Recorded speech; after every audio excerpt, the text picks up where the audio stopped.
সকালে foreign service একাডেমিতে রাষ্ট্র সংস্কার নিয়ে রাজনৈতিক দলগুলোর সাথে দ্বিতীয় পর্যায়ের ১৯তম দিনের আলোচনায় বসে জাতীয় ঐকমত্য কমিশন। বৈঠকে রাষ্ট্র পরিচালনার মূলনীতি, নাগরিকদের মৌলিক অধিকার সম্প্রসারণ প্রস্তাব, পুলিশ কমিশনের বিষয়ে আলোচনা শুরু হয়। এর মধ্যে পুলিশ সংস্কার নিয়ে আলোচনায় বেশিরভাগ দল একমত হয়। তবে পুলিশ বাহিনীর জবাবদিহিতা নিশ্চিতে নতুন কিছু বিষয় যুক্ত করতে মত দেন কেউ কেউ। কমিশনটা রিভাইজ করার জন্য একজন আইনজীবীর প্রস্তাব করা হয়েছে। আইনজীবীটা নিম্ন আদালতের অভিজ্ঞতা সম্পন্ন না হলে যেটা হবে, রাজনৈতিক পরিচয় আপনার উচ্চ আদালত থেকে একজনকে দিয়ে দিবে যিনি আসলে এখানে ভালো রোল প্লে করতে পারবেন না। পুলিশের পেশাদারিত্ব, দায়বদ্ধতা নিশ্চিত করার লক্ষ্যে এবং একই সাথে পুলিশি সেবাকে জনবান্ধব করে তোলার লক্ষ্যে বাংলাদেশ পুলিশ কমিশন গঠনের ব্যাপারে জাতীয় নাগরিক পার্টি এনসিপি সহ অন্য সকল রাজনৈতিক দল আমরা জাতীয় ঐকমত্য কমিশনে একমত হয়েছি। সেখানে প্রতিনিধিত্ব বলা হয়েছে পার্লামেন্টের দ্বারা মনোনীত, পার্লামেন্টের 4 জনের মনোনয়ন, সংসদ নেতা, বিরোধী নেতা, স্পিকার, ডেপুটি স্পিকার। আমরাও সেটা প্রস্তাব করে আজকে এটা অনুমোদন হয়েছে, সেটা যেন সংসদের বাইরে না হয়। একজন ব্যক্তি জীবনে 10 বছর প্রধানমন্ত্রী থাকতে পারবেন বলে একমত হয়েছে রাজনৈতিক দলগুলো। এক ব্যক্তি প্রধানমন্ত্রী পদে সর্বোচ্চ 10 বছরের বেশি বহাল থাকবেন না বা ওই পদে আরোহণ করতে পারবেন না, সেই প্রস্তাবটা আমাদের। সেটা যতবারই হোক, যত মেয়াদেই হোক, বছরটা সীমাবদ্ধ করে দেয়া হলো। প্রস্তাবিত রাষ্ট্র পরিচালনার মূলনীতির পক্ষে অধিকাংশ দলের সমর্থন থাকলেও তীব্র আপত্তি জানায় বামপন্থী দলগুলো। মুক্তিযুদ্ধের মধ্য দিয়ে অর্জিত আমাদের এই সংবিধান অনেক অসম্পূর্ণতা আছে বলে আমরা আলোচনা করছি, যাতে সম্পূর্ণ করা যায়, কিন্তু মূলনীতির প্রশ্নে ছাড় দেওয়া সম্ভব না। আমরা নতুন সংবিধানের কথা বলেছি, সংবিধান পুনর্লেখনের কথা বলেছি।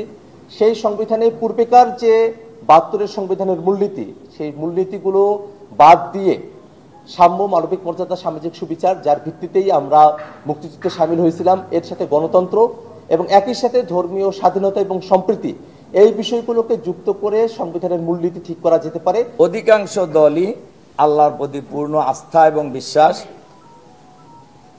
মূল নীতিমালায় সংযোজন করার ব্যাপারে ঐকমত পোষণ করেছেন। যে রাষ্ট্র পরিচালনার মূলনীতি অনুচ্ছেদ 8 কিভাবে সংশোধিত হবে, সংশোধিত হোক বা না হোক, কিভাবে নির্ধারিত হবে সেটা জাতীয় সংসদে নির্ধারিত হবে, কিন্তু যাহাই নির্ধারিত হোক তার সাথে এই বাক্যটি আমরা উল্লেখ করতে, সংযুক্ত করতে আমাদের কোনো আপত্তি নাই, আমরা সম্মত। স্বাধীনতার ঘোষণায় পত্রে উল্লেখিত 3টা মূলনীতি, সাম্য, মানবিক মর্যাদা এবং সামাজিক সুবিচার, সাথে গণতন্ত্র এবং ধর্মীয় স্বাধীনতা ও সম্প্রীতি, বলা হচ্ছে যে এই 5টা থাকবে। এর সাথে 72-এর সংবিধানে থাকা অথবা 5ম সংশোধনীতে যোগ হওয়া কোনো মূলনীতি যোগ হবে অথবা হবে না, এটা আগামী সংসদের এখতিয়ারের উপরে ছেড়ে দেওয়া হয়েছে। এ বিষয়ে ঐকমত্যে আসা যাচ্ছে না, ফলে কমিশন এখন এটা পুনর্বিবেচনার জন্য নিয়ে গেছে এবং কমিশনকে একটা সিদ্ধান্তের জায়গায় আসতে হবে। আমরা আশা করছি যে আমরা এই আলোচনা পর্ব অর্থাৎ 31শে জুলাইয়ের আগে এই বিষয়ে একটা সিদ্ধান্ত দেব। বিকেল থেকে আলোচনা শুরু হয় সংসদে নারী আসন নিয়ে।